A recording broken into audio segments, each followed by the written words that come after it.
5. 깊고 깊은 예수님의 사랑. 그 사랑은 너무나도 광대하여 측량할 수 없고 끝이 없으며 아무런 대가 없이 우리에게 주어집니다. 할렐루야. 오늘 이 귀한 시간에 함께 해주셔서 감사합니다.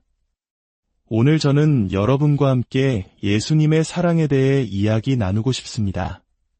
주님께서 여러분 한 분 한 분을 얼마나 깊이 사랑하시는지 그 마음을 온전히 전하고 싶습니다. 이 말씀을 듣는 모든 분들의 삶에 주님의 풍성한 축복이 넘치기를 기도합니다. 여러분의 삶이 하나님의 은혜로 가득한 복된 시간이 되기를 진심으로 소망합니다. 오늘 이 말씀을 듣기 전에 잠시 시간을 내어 구독과 좋아요를 눌러주시면 하나님의 은혜로운 이야기가 더 많은 분들에게 퍼져나가는 데 큰 힘이 됩니다. 이 작은 나눔을 실천하시는 여러분의 손길 위에 하나님의 축복이 함께하기를 기도합니다. 이제 주님의 귀한 말씀을 통해 우리의 마음을 만져주시고 영의 눈을 열어주사 그 놀라운 진리를 깨닫게 해주시길 기도하는 마음으로 시작하겠습니다. 주님, 이 시간 예수님의 귀하고 아름다운 이름으로 당신께 나아갑니다. 저희의 마음을 만져주시고 저희의 눈을 열어 주님의 복되고 경이로운 말씀을 보게 하옵소서. 모든 영광을 주님께 드립니다. 아멘. 다 함께 요한복음 15장으로 가보겠습니다. 13절과 14절 말씀을 읽어보겠습니다. 사람이 친구를 위하여 자기 목숨을 버리면 이보다 더 큰 사랑이 없나니 너희는 내가 명하는 대로 행하면 곧 나의 친구라. 이제부터는 너희를 종이라 하지 아니하리니 종은 주인이 하는 것을 알지 못함이라. 너희를 친구라 하였노니 내가 내 아버지께 들은 것을 다 너희에게 알게 하였음이라. 한 사람이 다른 사람을 위해 보여줄 수 있는 사랑의 가장 위대한 증표는 바로 그 사람을 위해 자신의 목숨을 기꺼이 내어주는 것입니다. 지금 주님께서는 제자들에게 바로 그 사랑, 당신의 목숨을 내어주는 영광스러운 사랑을 곧 보여주실 것이라고 말씀하고 계십니다. 이 얼마나 놀라운 진리입니까? 사도 바울은 이 놀라운 예수님의 사랑에 대해 로마서 5장에서 이렇게 설명합니다. 5절부터 시작되는 이 말씀은 하나님께서 우리를 사랑하셨을 때 우리가 과연 어떤 상태에 있었는지를 생생하게 묘사합니다.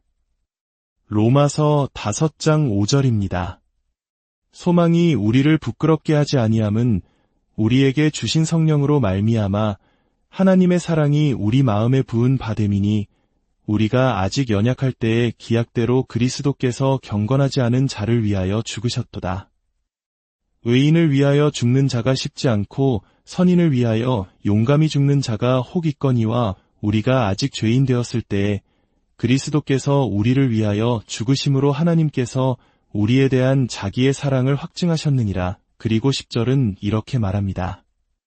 곧 우리가 원수 되었을 때에 그의 아들의 죽으심으로 말미암아 하나님과 화목하게 되었은즉 화목하게 된 자로서는 더욱 그의 살아나심으로 말미암아 구원을 받을 것이니라. 이 말씀 속에는 하나님께서 우리에게 그 위대한 사랑을 보여주셨을 때 우리의 비참했던 4가지 상태가 기록되어 있습니다.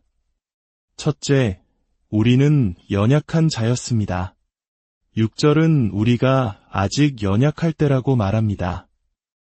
여기서 연약하다는 것은 우리 스스로를 도울 힘이 전혀 없었다는 뜻입니다. 마치 전쟁 후 모든 것을 잃고 폐허 위에 서 있는 것처럼 우리 스스로는 하나님을 찾을 수도, 죄의 속박에서 벗어날 수도, 사탄의 권세에서 해방될 수도 없었습니다. 마음의 평안조차 스스로 얻을 수 없는 완전히 무력한 상태였습니다. 둘째, 우리는 경건하지 않은 자였습니다. 6절 하반절은 그리스도께서 경건하지 않은 자를 위하여 죽으셨다고 증언합니다. 경건하지 않다는 것은 하나님을 미워하는 악한 본성을 지녔다는 의미입니다. 우리는 하나님의 진노 아래 있었고 그분의 길이나 속성을 알 수도 이해할 수도 없었습니다. 하나님과 완전히 단절된 삶을 살고 있었습니다. 셋째, 우리는 죄인이었습니다. 8절은 우리가 아직 죄인 되었을 때라고 말합니다. 우리의 마음은 하나님에 대한 반항심으로 가득했고 그분의 말씀에 불순종하는 것이 당연한 삶이었습니다. 우리는 하나님을 등진 채 살아가던 죄인이었습니다. 넷째, 우리는 하나님의 원수였습니다. 10절은 우리가 원수 되었을 때라고 기록합니다. 이것은 우리가 단순히 하나님을 모르는 수준을 넘어 그분의 존재와 뜻에 정면으로 반대하는 입장에 서 있었다는 가장 강력한 표현입니다. 한번 상상해 보십시오. 우리가 아무 힘도 없고 하나님을 미워하고 죄를 저지르며 심지어 그분의 원수로 행세하던 바로 그 순간 하나님께서는 우리를 향한 당신의 사랑을 보여주셨습니다. 그런 비참한 상태에 있던 우리를 사랑하셨다면 그분의 자녀가 된 지금은 얼마나 더 우리를 사랑하시겠습니까? 하지만 오늘날에도 여전히 많은 사람들이 하나님의 사랑을 의심합니다. 자신의 부족한 모습과 힘든 현실을 바라보며 하나님이 정말 나를 사랑하실까 질문합니다.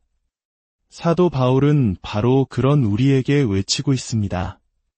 당신이 하나님을 사랑할 힘조차 없었을 때, 당신이 경건하지 않았을 때, 당신이 죄인이었을 때, 당신이 하나님의 원수였을 때, 그분은 당신을 사랑하셨습니다.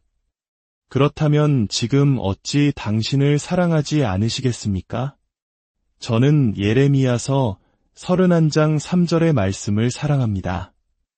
옛적에 여호와께서 나에게 나타나사 내가 영원한 사랑으로 너를 사랑하기에 인자함으로 너를 이끌었다 하였노라. 영원한 사랑. 이것이 바로 기독교가 다른 종교와 근본적으로 다른 점입니다. 다른 가르침에는 조건적인 사랑이나 인간의 노력을 강조하지만 우리 하나님은 먼저 우리를 사랑하십니다. 하나님이 세상을 이처럼 사랑하사 독생자를 주셨으니 이는 십자가 위에서 죽으신 예수님을 통해 그 사랑을 가장 확실하게 보여주신 것입니다. 요한복음 15장에서 예수님이 말씀하신 것처럼 친구를 위해 목숨을 버리는 것보다 더 큰 사랑은 없습니다. 그분은 바로 당신과 저를 위해 죽으셨습니다. 이제 제가 가장 사랑하는 구절 중 하나인 로마서 8장으로 가보겠습니다. 이 말씀은 너무나도 심오해서 많은 사람들이 그 깊이를 놓치곤 합니다. 여러분이 하나님의 약속, 즉 그분이 당신을 사랑하신다는 약속을 온전히 믿기 전까지는 삶에서 진정한 평안을 찾을 수 없습니다. 그분의 사랑을 알지 못하고는 치유받을 수도 구원받을 수도 없습니다. 사도 바울은 이렇게 선포합니다. 누가 우리를 그리스도의 사랑에서 끊으리요? 환난이나 곤고나 박해나 기근이나 적신이나 위험이나 칼이랴. 기록된 바 우리가 종일 주를 위하여 죽임을 당하게 되며 도살당할 양같이 여김을 받았나이다 함과 같으니라. 그러나 이 모든 일에 우리를 사랑하시는 이로 말미암아 우리가 넉넉히 이기느니라. 내가 확신하노니 사망이나 생명이나 천사들이나 권세자들이나 현재 일이나 장래 일이나 능력이나 높음이나 깊음이나 다른 어떤 피조물이라도 우리를 우리 주 그리스도 예수 안에 있는 하나님의 사랑에서 끊을 수 없으리라 생각해 보십시오. 그 어떤 것도 그 누구도 당신을 하나님의 사랑에서 떼어놓을 수 없습니다. 온 천군 천사가 하나님 앞에 서서 당신을 향한 사랑을 멈춰달라고 요구해도 하나님은 아니라고 말씀하실 것입니다. 성경 어디에도 하나님이 천사를 사랑하셨다는 기록은 없습니다. 성경은 하나님이 세상을 사랑하셨다고 말합니다. 천사가 아니라 바로 당신을 위해 독생자를 주셨습니다. 천사들에게는 구원이 제공되지 않았지만 당신과 저에게는 주어졌습니다. 당신은 하나님의 형상대로 창조되었지만 천사들은 그렇지 않습니다. 이 진리를 온전히 믿을 때 당신은 우울감에서, 거절감에서, 당신을 짓누르는 모든 상처에서 치유될 수 있습니다. 그리고 이 사랑은 오직 십자가를 통해서만 볼 수 있고 이해할 수 있습니다. 십자가 없이는 하나님의 사랑을 볼 수 없습니다. 하나님이 세상을 이처럼 사랑하사 독생자를 주셨으니 이는 그를 믿는 자마다 멸망하지 않고 영생을 얻게 하려 하심이라. 이 모든 것이 십자가 이야기입니다. 다윗 왕은 밧세바와 끔찍한 죄를 지은 후 시편 신한편에서 이렇게 부르짖었습니다. 하나님이여, 주의 인자를 따라 내게 은혜를 베푸시며 주의 많은 긍휼을 따라 내 죄악을 지워주소서. 다윗은 자신의 죄가 오직 하나님의 자비와 긍휼, 즉 십자가의 보혈을 통해서만 씻겨나갈 수 있음을 알았습니다. 이것이 다윗과 사울 왕의 결정적인 차이입니다. 사울은 선지자 사무엘에게 용서를 구했지만 다윗은 선지자 나단이 아닌 하나님께 직접 나아가 자비를 구했습니다. 주여, 저에게 자비를 베푸소서. 이것이 바로 십자가의 능력입니다.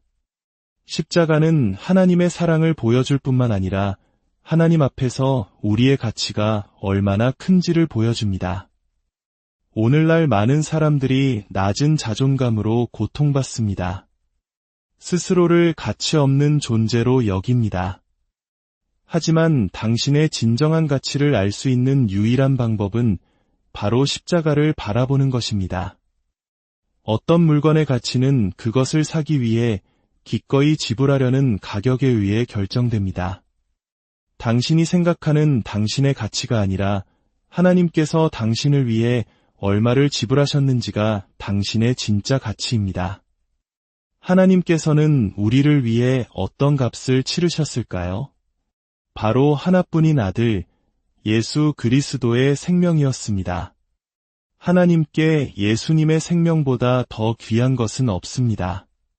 그분은 가장 소중한 것을 당신과 맞바꾸셨습니다. 이는 당신이 그만큼 가치 있는 존재라는 뜻입니다. 사도행전 20장 28절은 교회를 가리켜 하나님이 자기 피로 사신 교회라고 말합니다. 당신은 하나님의 피값으로 사신 존재입니다. 베드로전서 1장 18절과 19절은 말합니다. 너희가 알거니와 너희 조상이 물려준 헛된 행실에서 대속함을 받은 것은 은이나 금 같이 없어질 것으로 된 것이 아니요 오직 흠없고 점 없는 어린 양 같은 그리스도의 보배로운 피로 된 것이니라. 금이나 은보다 이 세상 그 어떤 것보다 더 귀한 예수님의 보혈이 바로 당신의 값입니다. 마태복음 13장에는 값진 진주를 찾는 상인의 비유가 나옵니다. 천국은 마치 좋은 진주를 구하는 장사와 같으니 극히 값진 진주 하나를 발견함에 가서 자기의 소유를 다 팔아 그 진주를 사느니라. 여기서 상인은 바로 예수님이십니다. 그리고 그가 자신의 모든 것을 팔아서 사려고 했던 그 값진 진주는 바로 당신입니다. 예수님은 당신을 너무나도 귀하게 여기셔서 하늘의 모든 영광을 버리고 이 땅에 오셔서 자신의 모든 것을 내어주셨습니다. 사랑하는 여러분, 다시는 그 사랑을 의심하지 마십시오. 하나님은 내가 영원한 사랑으로 너를 사랑한다고 말씀하셨습니다. 우리 모두는 시련과 고난을 겪습니다. 어둠 속에서 하나님이 떠나신 것처럼 느껴질 때도 있습니다. 아무도 나를 돌보지 않고 홀로 버려진 것 같은 외로움에 빠질 때도 있습니다. 하지만 결코 그렇지 않습니다. 주님은 약속하셨습니다. 내가 결코 너희를 버리지 아니하고 너희를 떠나지 아니하리라. 볼지어다 내가 세상 끝날까지 너희와 항상 함께 있으리라. 주님은 당신 곁에 계십니다. 당신의 이름을 부르는 것만큼 가까이 계십니다. 오늘 그분의 이름을 부르십시오. 그분은 언제나 당신의 도움이 되십니다. 성경 전체는 사랑에 관한 이야기입니다. 하나님이 당신을 너무나 사랑하셔서 그의 아들을 보내셨습니다. 만약 이 세상에 죄인이 당신 한 명뿐이었다 할지라도 예수님은 오직 당신만을 위해 십자가에서 죽으셨을 것입니다. 오늘 당신의 삶을 그분께 드리십시오. 이렇게 기도하십시오. 주님, 저의 죄를 회개합니다. 제 삶을 주님께 드립니다. 제 마음에 오셔서 저를 다스려 주옵소서. 주님의 사랑을 받아들입니다. 주님이 저를 사랑하심을 믿습니다. 오늘이 당신의 삶의 변화의 날, 결단의 날이 되기를 바랍니다. 당신은 결코 혼자가 아닙니다. 단 한순간도 혼자가 아닙니다. 주님께서 당신의 천사들을 명령하여 당신의 모든 길에서 당신을 지키게 하실 것입니다. 이 말씀이 당신에게 큰 위로와 힘이 되었기를 바랍니다. 당신의 삶에 하나님의 평강과 은혜가 강물처럼 흐르기를 축복합니다.